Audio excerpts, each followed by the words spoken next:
I only got 9 minutes left. It's March 6th, 2020. I'm just going to play the last 5 minutes of this RobinHood stock. But here's the deal, people. Because the Bible is being played out, and the RobinHood stock is the only one that shut down 2 times when the stock market gained $1.1 billion.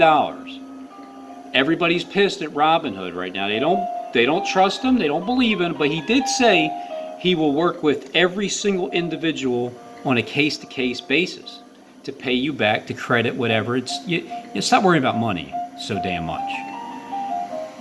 This stock in the world, you're not going to be able to buy anything or sell anything without that stock. You don't trust it now, it's because you have no faith. The reason it's shut down is because there's a problem inside. There's a particular problem inside of one of the parts that needs to be fixed, because that's holding up the communication. Once you take the communication barrier out of the way, because basically what it is there's like, here's Robin over here, and here's here's the land of that we were promised, and then right here there's a barrier. This barrier is a big fat liar. It's interrupting the communication between the now, which is right now, and the future, which is what I can see clearly through both eyes.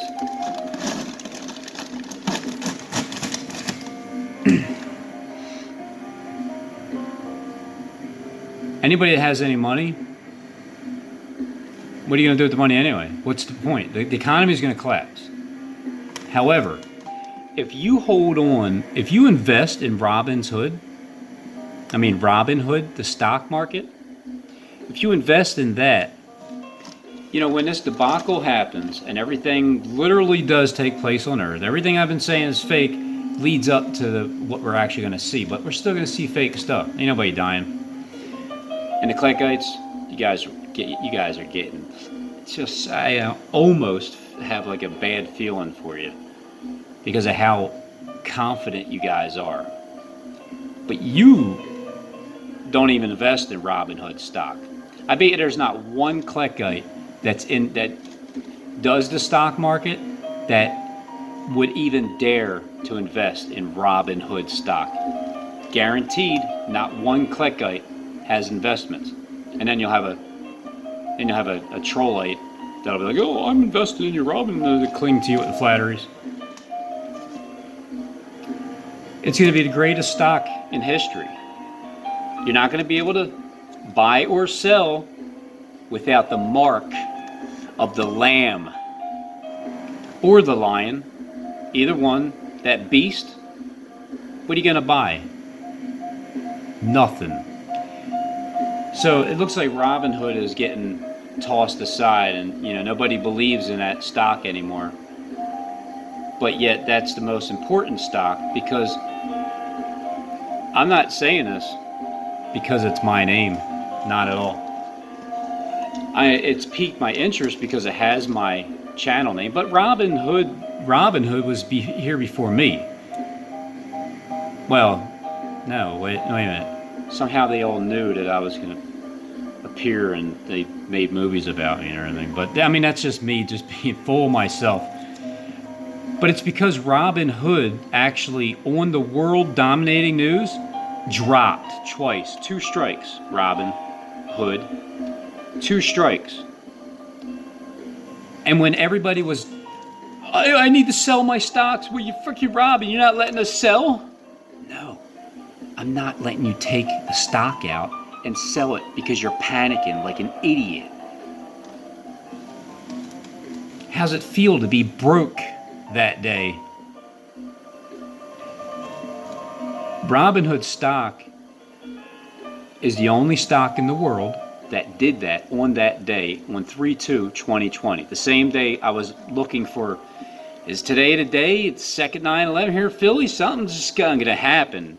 And then there's that gas scare, and then it seemed, I didn't even know until now, RobinHood stock shut down twice for 17 hours.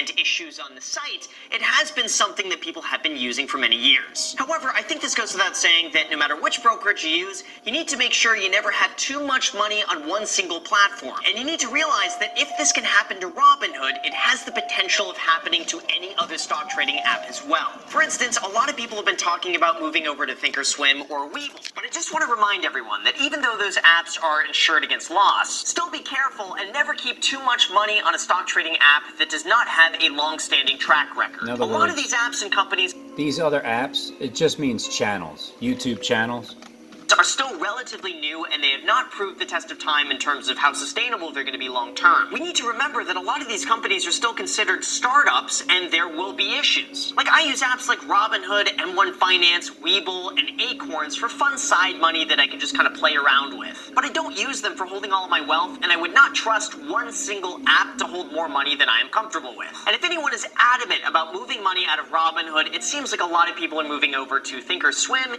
Charles Schwab, Webull, or Ally Invest. And for me personally, think about it. Think or swim. I would not go near that stock. If you're investing your entire life savings, it's probably a good idea to go with a brokerage that's had a proven track record long term. Because you might want to think before you swim. And then use free stock trading apps as a way to play around with some of your fun money, at least until they just become a little bit more developed. And lastly, here's what I think. People just want something that they could rely on and something that works. And Robinhood, unfortunately, dropped the ball on one of the worst possible days in existence to drop the ball. How's it really it feel? exposed a lot of the issues and vulnerabilities that the app faced, and recovering from something like this is going to be difficult. It just seems to me like some of the features on the site were rushed out a little bit too quickly and done a little bit too prematurely. And that kind of makes sense because... Well, I agree because, you know, I do make a lot of predictions that things don't happen, and yeah, it's premature, but don't worry, it'll happen. Because in order for Robinhood to gain more traction and gain more users, it really needs to be the first to market. But that comes at the expense of issues like this one, or in the... Being the first to market is getting it right, like at 9:01 a.m. January 2nd, 2019. Robinhood quietly stops users from signing up for cash accounts amid scrutiny from regulators. See, this is what I'm telling you. You're not going to be able to buy or sell without the mark of the beast. Cash management account, or in the infinite money loophole. So if anything comes up in the future, Robinhood definitely needs to address it in a very timely manner. But we also have to remember that Robinhood is one of the largest stock trading apps out there. So it's way more likely that they're going to be having issues only because there's more eyeballs on them and there's more people testing for potential issues. Robinhood now is really going to need to go above and beyond to make sure everything is smoothed over and everyone is comfortable using the app long term. And like I said, this could have just as easily happened to any other stock trading app out there, which is why I advocate never putting all of your eggs in one basket. So be very mindful about where you invest your money. I would say put all your eggs in one basket. I would go for that. And make sure to open up multiple brokerages so that way you don't have all of your money sitting in one place. Don't just use Robinhood. Don't just use Webull. Don't just use Thinkorswim. Ideally use a combination of everything, and that is going to be your best option. Well, that's true, because you know, it's free will. Do what you want. Go to the other stocks. See what they got to offer. And one more thing I want to throw in here, because this is now breaking news, but as of an hour ago, the Fed reduced interest rates again. And literally within minutes of doing this... Imagine yourself in a